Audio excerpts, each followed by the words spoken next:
As I stand right here on this stage before you today, they cut me 6 times down my left thigh. They cut me 2 times across my right rib. They cut me 2 times across my right pec. They cut me 1 time across the left side of my neck, 1 time across the right side of my neck. They cut me from the bottom of my armpit all the way down to the bottom of my hand. And after they got through cutting on me, they said, son, you're gonna be in this hospital for the next 40 days. I walked out of the hospital on the 3rd day. They said, you broke a record. How did you do it? And I said, first and foremost, the thing I want y'all to understand, I would never let a circumstance or a situation define my life. But as I stand right here on this stage before you tonight, a lot of thoughts come to mind. And first and foremost, I think about my life and I think about adversity and I think about opposition. But for the most part of my life, I've been on this quest to figure out how can I work hard for something and my performance is not based upon the outcome. How can I work and my effort and my motivation and my drive is not based upon what the product will be, but more so based upon me taking pride in what I do. And so I came up with this thing called process over product, and I firmly believe the process saved my life. And what I mean by the process, I'm talking about the way I handle my business on a daily basis and the way I go about every single aspect of my life. I live by this thing called empty the bucket. And when people hear it, they think it's a cute slogan, empty the bucket. But what they don't understand, it's an unspoken law. Empty the bucket is an unspoken law of accountability and responsibility to me on this earth and my existence and everybody that is connected to me. I may be crazy, but I don't know. I just believe that I'm supposed to give everybody that is connected to me the best version of me. I just believe I deserve to give my wife and my children the best version of me. I just believe the people that I'm a service to on this earth, I deserve to give them the best version of me.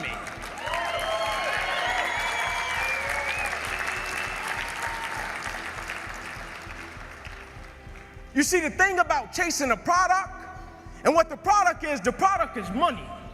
The product is a house. The product is a car. The thing about chasing a product, the product can always change. And if your performance is always based upon the product, what happens when the products change and you don't take pride in what you do? But the thing about loving the process, everybody wants the prize, but nobody loves the process. Everybody wants to be a champion, but nobody's willing to put in the work that it takes to be a champion. Everybody wants to hold up the trophy and say, man, I did it, but nobody's willing to put in the work that it takes to do it. I love the process. I love the thought of working for what I want. And I firmly believe you're never supposed to wish for it more than you're willing to work for it. Your expectations never supposed to exceed your effort. But a lot of people, they wish, and they're not willing to work. And the great thing about life has a funny way of testing all of us and seeing how bad we really want what it is that we say we want. Because the thing I know about people can talk the talk. And people do it very well. But life is going to hit you with a certain level of opposition. Life is going to hit you with a certain level of adversity. And life is going to say to you, you said you wanted it, now let's see how bad you really want it.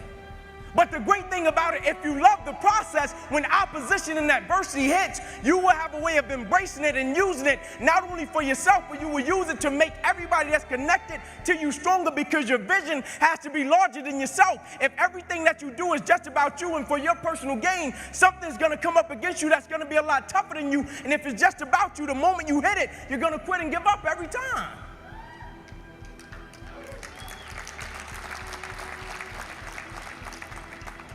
But I believe in giving the backstory, because I think the backstory shapes and molds situations and circumstances. And so I have to give you the backstory of what shaped and molded me into the man that I am today. I'm 29 years old. My mother got pregnant with me at 15 years old. I grew up on the east side of Atlanta, about 5 minutes away from where the Atlanta Braves play, in a neighborhood by the name of Kirkwood. Drugs, gangs, violence, you name it. And I came up in a 2-bedroom home, 14 people. And I used to sleep on the floor. My grandmother, Miss Daisy Johnson, she used to come to us and she would say, one night out of the week, you all get the opportunity to sleep in the bed. And so when I got to sleep in the bed, it wasn't like I got the bed to myself and I was like, man, I got the bed to myself. It was 5 more of my cousins in the bed. And so we slept 3 to the foot and 3 at the head. And so as a kid, pretty quick, I had to make a decision of what I wanted to do with my life, because in that same house, I had 8 uncles, all 8 of which are still going in and out of prison till this day because they sold drugs and they were in gangs. And so I looked at it, and it's kind of like that quote that says, learn from the mistakes of other people because you can't make them all yourself. And so I saw them selling drugs, but I also saw the outcome. And so I said, I'm not selling drugs. I'm not joining a gang because I see where that road leads to. Either I'm going to end up dead or in prison. I said, so my best bet may be to go to the NFL. And so I went to my cousin by the name of Taman. I said, listen, man, I want to go to the NFL. I feel our family deserves a better way of life. Let's work for it. I said, we're going to be patient. We're going to engage in consistent action every night. And so every night we would go out and we would race light pole to light pole in Kirkwood.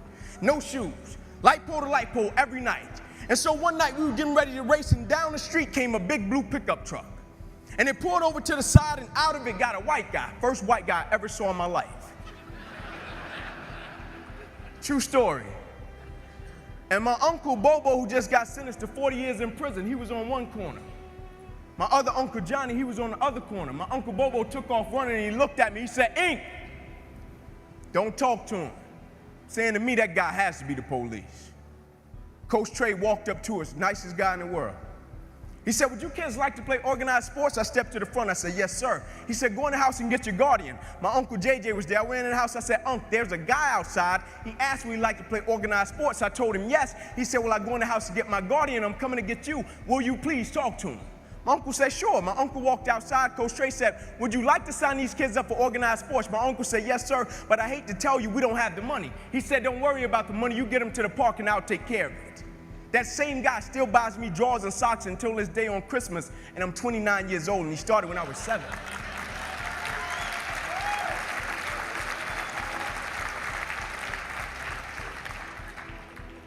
But a weird thing happened one night.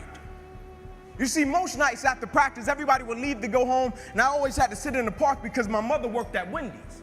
And my mother didn't get off work till about 10 o'clock, 10:30 most nights, and I'll be sitting there in the park, and I loved it. I didn't want anybody to take me home because when I went home, I was sleeping on the floor with roaches and rats. And so anytime I got in solitude to dream, anytime I got in solitude to think about what I wanted to do for my family and my community, I took advantage of it. And so most nights, I'll be sitting there in the park, and I'll be looking up at the lights. And I'll be envisioning myself doing things in the NFL, envisioning myself doing things for my community. And just as the lights would always go out, my mother, she would pull up, and she used to drive an old Buick Regal. Hubcaps off the car, seats torn up, the car was all beat up. And she would pull up and she would put the car in park. And I would always hop up, I would run over to my mother, I would give her a hug and a kiss, and I would say, Mom, if you don't mind, can you please sit back in your car? I have to do some extra drills, I have to go to the NFL. She would never have to work another day in your life. And I knew she was tired. And every night my mother would say, sure, Ink, and she would sit back in that car. Those car lights would hit that field, and here you had a 7-year-old kid doing backpedaling drills, running sprints, running laps, chasing his dream to go to the NFL. And just beyond those car lights, I could always connect with my mother's eyes. And so it made me dig a little bit deeper. It made me push myself a little bit further. It made me work a little bit harder. I live by this thing called the harder you work, the harder it is to surrender. You see, the reason people quit, they don't take pride in what they do. The harder you work, the harder it is to surrender. And I'm not just talking about business. I'm talking about winning simultaneously in every aspect of life. I'm not concerned with a person that does well in one aspect of their life and they can hang their hat there and say, man, I made a lot of money. You made a lot of money. You're a public success, but you're a private failure. What good is it to make a lot of money and you don't want to go home to your family? What good is it to make a lot of money and you don't take care of your kids? What good is it?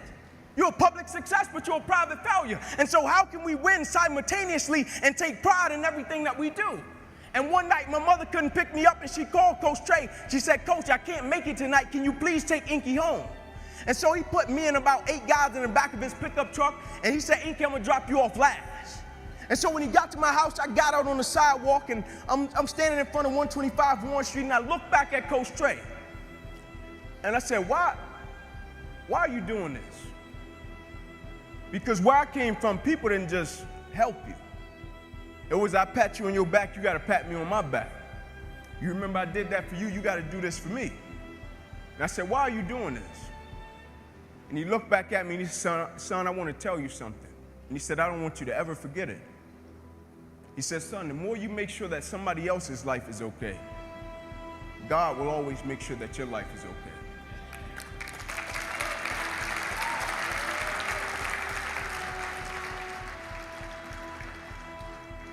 And immediately I got it.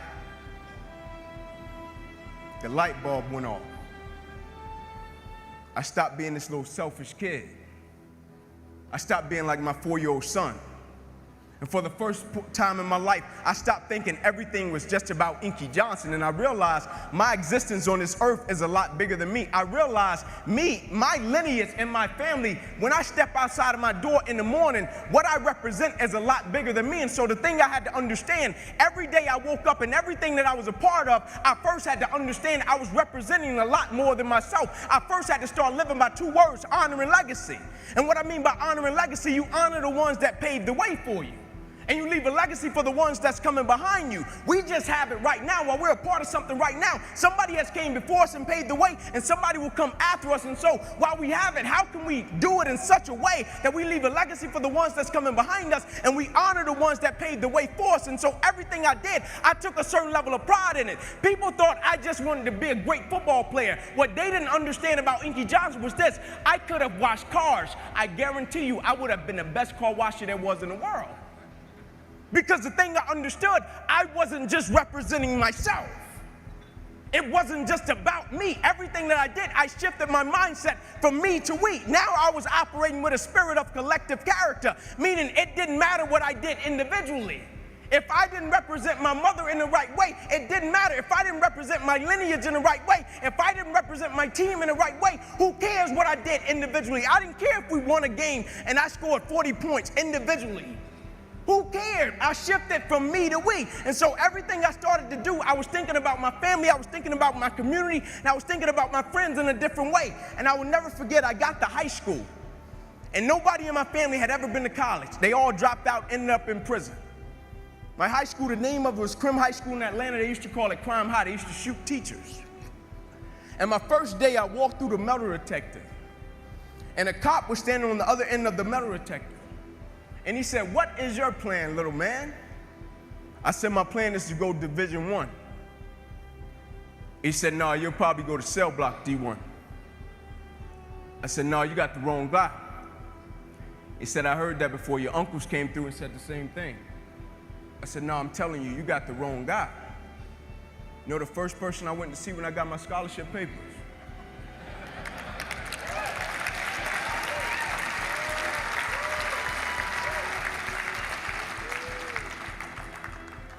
But you know the most amazing thing happened? It wasn't that I went to college.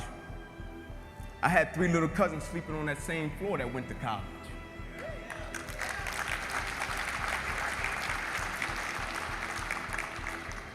I saw friends in my community come off the corner from selling drugs and go to college. I saw friends in my community come out of gangs and go to college. All because I shifted my mindset and it wasn't about me. I broke generational curses in my community because it wasn't just about me. I didn't care so much about me going to college. I wanted the ones coming behind me to get it. And I'll never forget, I went on an airplane, and my first time riding an airplane, I was a senior going to a football game, and I went in the restroom on the airplane, and as I was washing my hands, there was a sign on the wall. And I'll never forget it. My first time on the airplane, I'm washing my hands, there was a sign on the wall. And as I was walking out of the restroom, the sign said, "As common courtesy to the person that's coming behind you, can you wipe the sink out and leave it better than you found it?" And I said, as common courtesy to the generation that is coming behind me in life, everything that I touch, everything that I'm a part of, I vow to God that I will leave it better than I found it. And so now it wasn't even about me.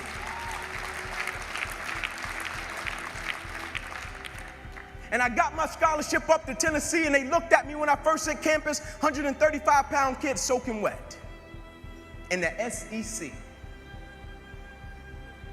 And the first reporter, he asked me, he said, "Inky Johnson, do you even think you're going to play at the University of Tennessee?" He said, "You're 135 pounds. I said, "Not only am I going to play, I'm going to start." I said, "You made a mistake." I said, "See, what you don't understand," and this is what most people do, they base judgment off of what they can see. But what they don't understand, the moments that make you who you are, the moments that they can't see.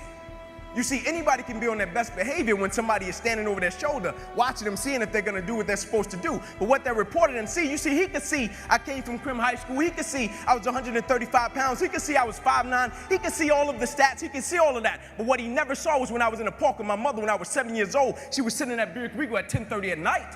What he didn't see was every Saturday morning at 5:30, I was up running 2 miles to a fire station and 2 miles back home. What he didn't see was every time I slept on that floor with roaches and rats with my cousins, I got up every morning, went to school, and never made one excuse. What he didn't see was on Christmas Eve when a guy came through me and my cousin's window, and he stuck a 9mm and a 45 in both our face and took all of our Christmas gifts, and we had to stand on the curb, and our mother told us, y'all just be grateful. He didn't see that. And those were the moments that made me who I am. And so now his opinion didn't matter. His opinion would never become my reality. And my freshman year, I played special teams. Sophomore season came, broke the starting lineup. You know the first person I went to see at media day?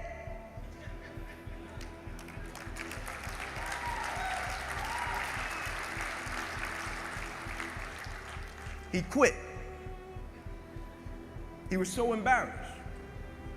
And I'll never forget my sophomore season, I finally made it to the point in my life where I felt as if everything in my life was lining up. Spiritually, I was getting discipled. Life was in shape. On track to graduate in 3 years. Life was in shape, education. I still remember the day I was in the film room watching film, and I was watching the California Bears, and my defensive backs coach, Larry Slade, came in the room. He said, Inky Johnson, I got some good news for you. And I dropped the clicker, and I said, Coach, what is it? He said, son, you're a projected top 30 draft pick. He said, all you have to do is play these next 10 football games. You're an automatic multimillionaire. I ran out of the room. I got on the phone. I called my mother and my grandmother. I said, listen, I said, after this season, we will never struggle. I said, we will never miss another meal. I said, after this season, our lives are about to change forever. And little did I know our lives were really about to change. First game we come out, play against California Bears, I get an interception, we shut them down, we get the victory. Second game, we're playing against Air Force. It gets late in the game, found ourselves in a dogfight. Quarterback dropped back, he released the ball to the running back coming down my sideline. And I approach the tackle like I approach any other tackle, and the way I'm approaching it, either I'm gonna knock you out or you're gonna knock me out. I'm 165 pounds, I can't play with anybody. But at the point of contact, when I hit this guy, something different happened that had never happened to me before in my life. I hit him, and it seemed as if every breath in my body left. My body went completely limp. I fell to the ground, I blacked out. I'll never forget when my eyes opened, my teammates ran over to me. My first guy that was over was Gerard Mayo, the middle linebacker for the Patriots, one of my best friends. And he said, Ink, get up, let's go. I said, I can't. He said, what do you mean you can't? You're out lockdown corner, we need you, let's go. I said, I can't move. I said, there's a shock going through my whole body. I can't feel anything, man. One of the scariest moments of my life, and the shock eventually left, and it stayed in my right arm and hand. And I remember as I was lying there, I flipped my head to the left, and I could see the doctors and the trainers running onto the field, and I flipped my head up to the sky, and I said, God, I said, surely nothing has happened in this moment that can alter my life. I flipped my head back over to the left, and they were bringing the spine board out. I flipped my head up to the sky, I said, God, I said, that's precautionary measures, right? They get me up on the spine board, they're wheeling me off the field, and I looked at the doctor because I couldn't feel my right arm. They had poked me with all type of needles. Inky, can you feel this? Can you feel? I couldn't feel a thing. And I said, Doc, can you lift my right arm and hand? He said, sure, Ink, and he raised it up, and I lifted my left. And I pumped it to our supporters. I don't believe in using the word fans. I think it's an arrogant term. Who am I to call a person a fan? They pay to see you play. They're supporting you. And as he was bringing my arm down, I looked at the doctor. I said, oh, yeah. I said, I'll be back. Never thinking that would be the last game that I would ever play in my life. They get me in the ambulance, things turn up a notch, I still don't pay it any mind. They get me over to the hospital, said, Inky, we're gonna take you back and run some CAT scans. They took me back, they ran the CAT scans, and they rolled me back into my room, and I'll never forget it. All in about a 15-second time frame, I was lying there in my bed, and I could see over my right shoulder. And I looked at my father, and we caught eyes, and my father, he went to take a step in, and he looked at me, and he said, son, I can't do it. And he walked out. My mother, she came in, she was running, she kissed me on my forehead, she said a prayer, she said, Ink, everything is gonna be okay, and she ran out.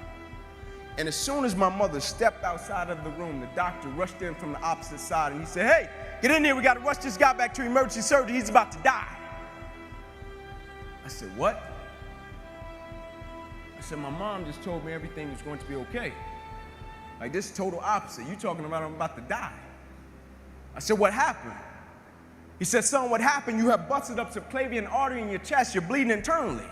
Have to rush you back and take the main vein out of your left leg and plug it into your chest in order to save your life.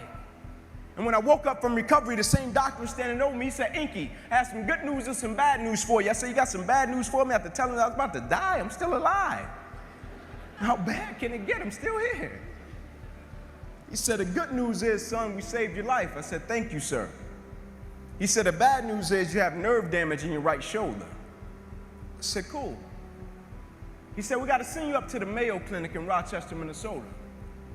I said, cool. He said, but the problem is, Ink, you probably can never play the game of football again in your life. I said, no way. He said, yeah, Ink, you got some pretty bad nerve damage. I said, no. I said, Doc, no disrespect, man, but I'm 8 games away. Like, Doc, no disrespect, but this is about to change my family's life. Doc, I've been working for this ever since I was 7 years old. Doc, there's no way. God, not now, God. Like, let me make it to the NFL so I can help my family first. Like, we miss Mills. And you're talking about my career could end right now? Like, no way.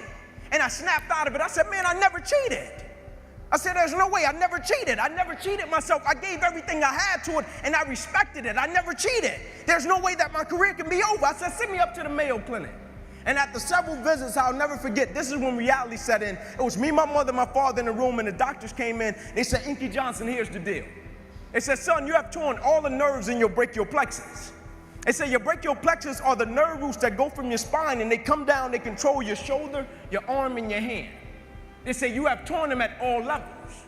They cannot be replugged. They said, son, we hate to tell you, but your arm, it will never be the same again. Your hand, it will never be the same again. Son, you can never play the game of football again. They said, son, here are your surgery options. We could take a muscle out of the back of your left leg, plug it into your right arm, but there's a possibility that you'll be left with a weak left leg and a weak right arm the rest of your life. Or we could take a nerve out of your left arm, reroute it up to your chest, down into your right arm, but there's a possibility that you'll be left with 2 weak arms the rest of your life. Or we could take a nerve out of your left rib, reroute it up to your chest, down into your right arm, but there's a possibility that you'll be left with a breathing problem and a weak right arm the rest of your life. By the way, tell us what you want to do in the morning. And the next morning, I walked into the doctor's office. They said, son, what option did you choose? I said, no disrespect to you, doc. I'm not choosing an option. My situation is out of your hands. It said, cut with the cute talk. I said, no disrespect to you, doc. Cut me where you got to cut me. My situation is out of your hands. I'm not choosing an option. I said, I know I will come out of this situation okay. And as I stand right here on this stage, thank you.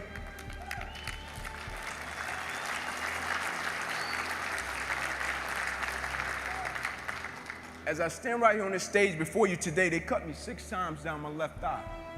They cut me 2 times across my right rib. They cut me 2 times across my right pec. They cut me 1 time across the left side of my neck, 1 time across the right side of my neck. They cut me from the bottom of my armpit all the way down to the bottom of my hand. And after they got through cutting on me, they said, son, you're going to be in this hospital for the next 40 days. I walked out of the hospital on the 3rd day. They said, you broke a record. How did you do it?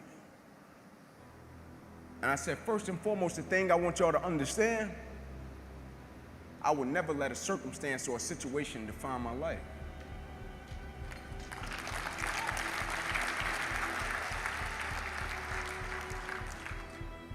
But most importantly, you know what I had invested?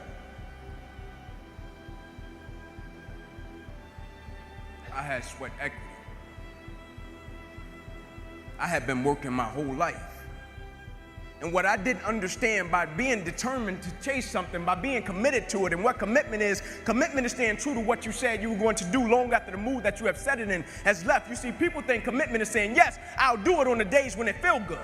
But I have been committed to everything that I ever started in my life, and I never stopped and I never quit it. And so by being committed to everything that I started, I finished it. It built a certain type of spirit. It built a certain type of mentality. It built a certain type of individual. And so now I couldn't quit even if I wanted to. I couldn't lay in the bed even if I wanted to. I couldn't stop even if I wanted to. I had too much sweat equity in my life and everything that I was doing. Because I understood my existence wasn't about me. I went from me to we a long time ago. I understood the process is more important than the product. It wasn't about the outcome for me. Whether I made it to the NFL or not, that was inconsequential in God's plan for my life. But I was going to fall in love with that process because I understood by falling in love with that process, it was going to turn me into a machine.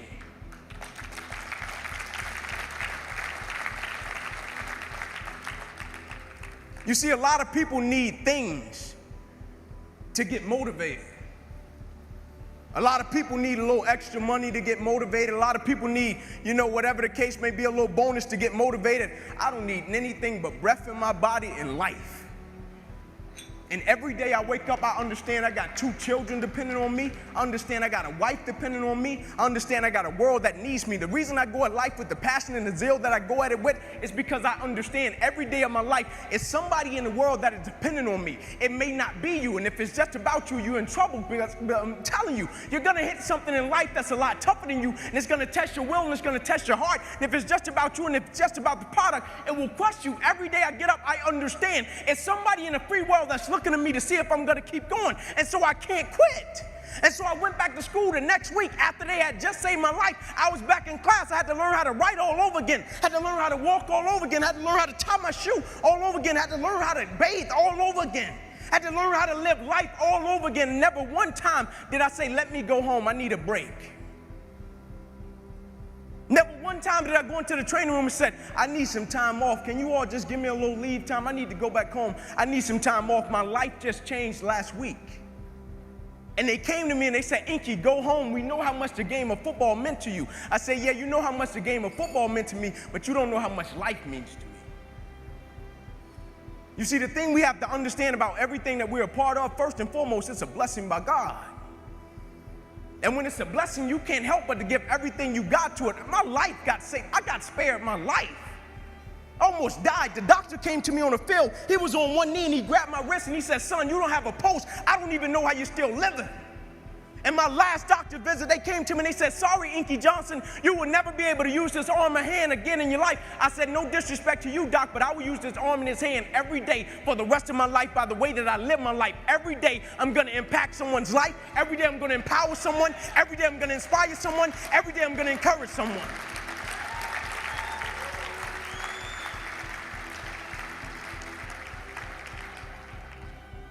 The thing we have to understand, what business are we in? Protocol, they call me in the world, they say Inky's a speaker. Inky's a motivational, whatever the case may be, Inky, whatever it is. But what they don't understand, I'm in the people's business. Not a speaker, I'm a servant. Anybody that has direct contact with people on a daily basis, that is an opportunity to change someone's life. Don't ever pass up an opportunity to be of encouragement to other people. Don't ever pass up an opportunity to inspire someone. Don't ever pass up an opportunity to empower someone. Don't ever pass up an opportunity to show someone love, because the thing about it, my wound, like you can see this. You can see my arm. My wound is visible. But it's a lot of people in this room that are wounded, and you can't see it. And it's internal. And so the opportunities that we pass up to be a blessing to other people, we can save their life with just one encounter. When we talk about me to we, when we talk about process over product, when we talk about sweat equity, when we talk about better together, do we really understand what that means? Because sometimes the thing about life always comes along when we make up our mind to try to distract us.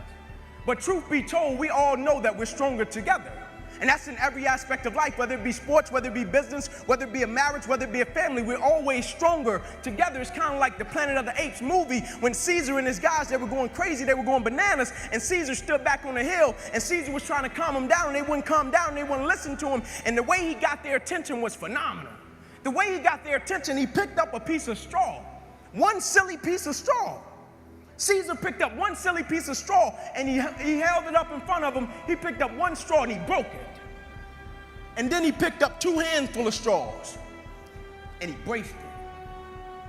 And what he was telling them, alone, we can do nothing. Together, strong, unstoppable, can change the world. Thank you for your time. I greatly appreciate it. God bless you.